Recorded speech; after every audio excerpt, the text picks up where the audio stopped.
कक्षा 7वीं गणित विषय में एक्सरसाइज 11.1 का क्वेश्चन नंबर 5वां हल करेंगे।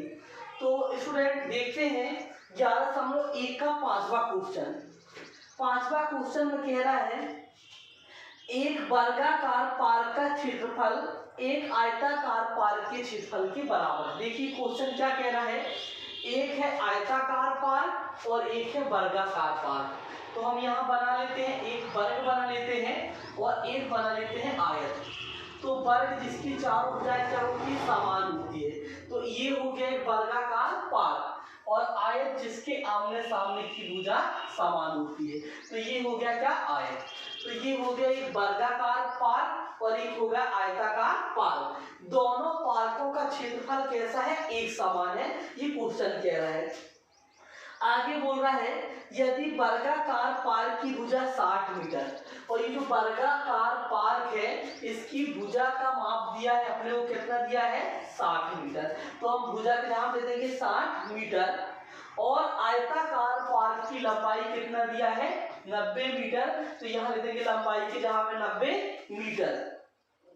और बोल रहा है तो आयताकार पार्क की चौड़ाई ज्ञात कीजिए, और हमको इस आयताकार पार्क की ये चौड़ाई हमको क्या करना है, निकालना है। देखिए एक बार क्वेश्चन फिर से समझिएगा, क्या बोल रहा है, ये है एक वर्गाकार पार्क और ये है एक आयताकार पार्क। दोनों पार्कों का क्षेत्रफल एक समान है और वर्गाकार पार्क की भुजा है 60 मीटर और आयताकार पार्क की लंबाई है 90 मीटर। आयताकार पार्क की चौड़ाई हमको ये क्या करना, निकाल के बताना है। ठीक है, तो हम सबसे पहले जो जो चीज हमको दिया गया है वो चीज लिख देते हैं, दिया है हमें। तो हेडिंग लिखेंगे दिया है। तो हमको क्या दिया, वर्गाकार पार्क की भुजा। तो यहाँ लिख देंगे वर्गाकार पार्क की भुजा। क्या दिया है, वर्गाकार पार्क की भुजा बराबर 60 मीटर। और आयताकार पार्क की लंबाई दिया है 90 मीटर। तो यहाँ लिखते हैं हम आयताकार पार्क की लंबाई, आयताकार पार्क की लंबाई बराबर लिख देते हैं 90 मीटर। और आयताकार पार्क की चौड़ाई, ये चीज हमको निकालना है। तो चौड़ाई हम क्या लिख देते हैं, क्वेश्चन मार्क लगा देते हैं। चौड़ाई हमको क्या करना है, निकालना है। अब स्टूडेंट इसके हम क्वेश्चन के आधार पर चलते हैं। तो यहाँ लिखेंगे प्रश्नानुसार। तो प्रश्न में बोला जा रहा है कि आयत और वर्ग दोनों की क्षेत्रफल कैसे हैं, बराबर है। तो हम यहाँ पर ये लिख सकते हैं आयताकार पार्क का क्षेत्रफल, लिख सकते हैं आयताकार पार्क का क्षेत्रफल, और ये बराबर होगा वर्गाकार पार्क के क्षेत्रफल के। तो यह लिख सकते हैं वर्गाकार पार्क का क्षेत्रफल, क्योंकि दोनों के क्षेत्रफल कैसा है, बराबर है।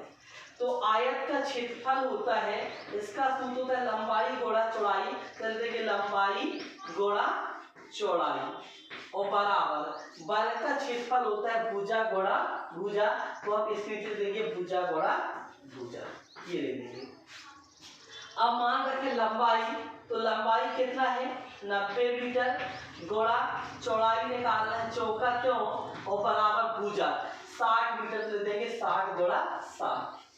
अब देखिए चौड़ाई का मान निकालना है, तो यहाँ से 90 का पक्षांतर करेंगे। तो 90 कहाँ पहुंच जाएगा, बटी में, यानी कि हो जाएगा चौड़ाई बराबर 60 गुणा 60 बटे 90, ये हो जाएगा। चौड़ाई निकालना है तो 90 का पक्षांतर करेंगे, बटी में जाएगा। अब देखिए एक शून्य से एक शून्य कट जाएगा, फिर 3 तिया 9, 3 दूनी 6, फिर 3 एकम 3, 3 दूनी 6, 3 शून्य शून्य हो जाएगा। तो क्या जाएगा 20 गुणा 2। तो इस प्रकार 2 शून्य शून्य और 2 दूनी 4। तो चौड़ाई बराबर कितना जाएगा, 40 मीटर। चौड़ाई का मान कितना जाएगा, 40 मीटर।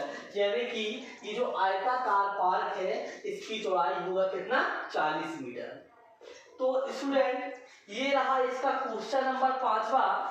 अब आते हैं इसके नेक्स्ट क्वेश्चन नंबर 6वां पे। ठीक है, इसके नेक्स्ट आते हैं क्वेश्चन नंबर कौन सी, छठवां पे।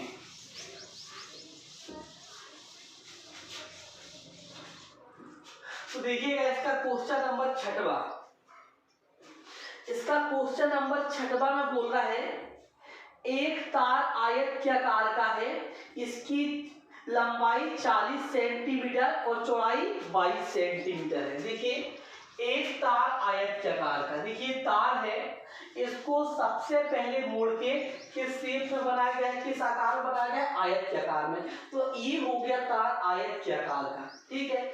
इस आयताकार के तार की लंबाई दिया है हमको 40 सेंटीमीटर और चौड़ाई दिया है 22 सेंटीमीटर। ये तार आयताकार का है, इसकी लंबाई 40 सेंटीमीटर और चौड़ाई दिया है 22 सेंटीमीटर। अब इसी तार को दोबारा से फोल्ड करके क्या बनाया गया है, वर्गाकार, ठीक है। अभी तार था आयताकार, इसको फिर से फोल्ड करके ये तार को दोबारा से वर्ग के आकार का बना दिया गया। किस आकार का बना दिया गया है, वर्ग के आकार का। तो बोल रहा है प्रत्येक भुजा की माप क्या होगी, तो हमको इस वर्ग की भुजा का माप क्या करना है, बताना है। तो स्टूडेंट सबसे पहले तो हम लिखते हैं जो चीज हमको दिया गया है, तो लिखेंगे दिया है। तो दिया क्या है, आयताकार तार की लंबाई और क्या दिया है, चौड़ाई। तो लिखेंगे दिया है मैं आयताकार तार की लंबाई, हमको क्या दिया है, आयताकार तार की लंबाई और बराबर दिया है 40 सेंटीमीटर और साथ ही हमको इस आयताकार तार की चौड़ाई दिया है कितना, 22 सेंटीमीटर, ठीक है। अब हमको निकाल के बताना है प्रत्येक भुजा का माप और साथ में यही भी याद करना कि किस आकार का क्षेत्रफल अधिक होगा, है ना। तो हमको दोनों का क्षेत्रफल बताना है और किस आकार का क्षेत्रफल अधिक होगा ये बताना है, ठीक। तो देखिएगा ये तार को जब मोड़े थे तो किस शेप में था, आयत, और जब इस शेप को जब फिर से दोबारा मोड़ा गया तो किस शेप में आ गया, वर्ग के शेप में। तो कुल मिला के इसका बाउंड्री का आकार बस बदल रहा है, इसका बाउंड्री चेंज हो रहा है। तो बाउंड्री को हम इसको क्या बोलते हैं, परिमाप। तो इसका भी स्टूडेंट ध्यान रखना, यदि एक को दूसरे यदि में रूपांतरित किया जाता है तो उनके परिमाप बराबर होता है। जब एक आकार को दूसरे आकार में बदल दिया जाता है तो उनके क्या बराबर होता है, परिमाप, ठीक है। तो यहाँ पर दोनों की परिमाप बराबर होगा, तो यहाँ हम लिख सकते हैं प्रश्नानुसार, ठीक है। क्या लिख सकते हैं, वर्गाकार तार का परिमाप बराबर होगा आयताकार तार के परिमाप के। आयताकार तार का परिमाप की क्या हो जाएगा, बराबर हो जाएगा, ठीक है। तो वर्ग का परिमाप क्या होता है स्टूडेंट, 4 गुणा भुजा। तो वर्ग के जहां हम 4 गुणा भुजा ले लेंगे और बराबर आयत का परिमाप। तो आयत का परिमाप होता है 2 कोष्टक में लंबाई धन क्या होता है, चौड़ाई, ये सूत्र होता है। तो 4 चौका त्यों गुणा भुजा हमको निकालना है चौका त्यों बराबर 2 कोष्टक में लंबाई धन चौड़ाई। तो लंबाई का मान है 40 और धन चौड़ाई का मान कितना है, 22। तो यहाँ निकाल लेंगे भुजा, तो भुजा बराबर हो जाएगा 2 कोष्टक का मतलब होता है गुणा, 40 और 20 हो जाएगा 62 बटे हो जाएगा 4। तो 2 एकम 2, 2 दूनी 4, फिर 2 एकम 2, 2 तिया 6, 2 एकम 2। तो इस प्रकार भुजा का मान आ जाएगा 31 सेंटीमीटर। कितना आएगा, 31 सेंटीमीटर। अब स्टूडेंट हमको दोनों का क्षेत्रफल बताना है, तो निकाल लेते हैं पहले वर्गाकार तार का क्षेत्रफल। वर्गाकार तार का क्षेत्रफल, तो वर्ग का क्षेत्रफल होता है क्या, भुजा गुणा भुजा। वर्ग का क्षेत्रफल क्या होता है, भुजा गुणा भुजा। तो भुजा का मान 31, तो 31 गुणा 31 रहेगा। तो देखिए यहाँ दोनों गुणा करें तो 31 से कम 31 की 1 हासिल में 3, 31 के 93 और 3 हो जाएगा 96, यानी कि 961 सेंटीमीटर की घात 2। क्षेत्रफल हमेशा स्क्वायर में आता है तो 961 सेंटीमीटर की घात 2 हो जाएगा। अब हम निकालते हैं वर्गाकार का, तो निकाल गया, हमको इसका निकालना है आयताकार का, तो लिखेंगे आयताकार तार का क्षेत्रफल, कह देंगे आयताकार तार का क्षेत्रफल, और इसका सूत्र होता है लंबाई गुणा चौड़ाई। तो लंबाई का मान है 40 और चौड़ाई का मान है कितना 22, तो 22 शून्य शून्य और 22 चौके 88 और साथ में यहाँ सेंटीमीटर की घात हो जाएगा। तो स्टूडेंट वर्गाकार तार का क्षेत्रफल आया 961 सेंटीमीटर की घात 2 और आयताकार तार का क्षेत्रफल आया 880 सेंटीमीटर की घात 2। तो देखिए हमसे पूछा है किस आकार का क्षेत्रफल अधिक होगा, तो स्टूडेंट हमको किसका क्षेत्रफल अधिक देखने को मिल रहा है, वर्गाकार। तो लास्ट में आप लोगों को एक काम बस यहाँ लिखना है लास्ट में कि वर्गाकार आकार का क्षेत्रफल अधिक है, ठीक है, वर्गाकार तार का क्षेत्रफल अधिक है, ये आप लोगों को लास्ट में लिखना है, क्योंकि किसका क्षेत्रफल ज्यादा है, वर्गाकार तार का क्षेत्रफल ज्यादा है।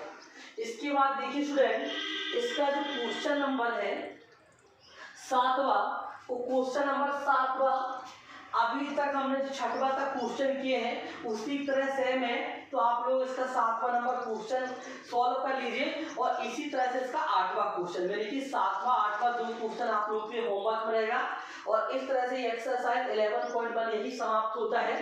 इसकी आगे हम नेक्स्ट क्लास में पढ़ेंगे। धन्यवाद।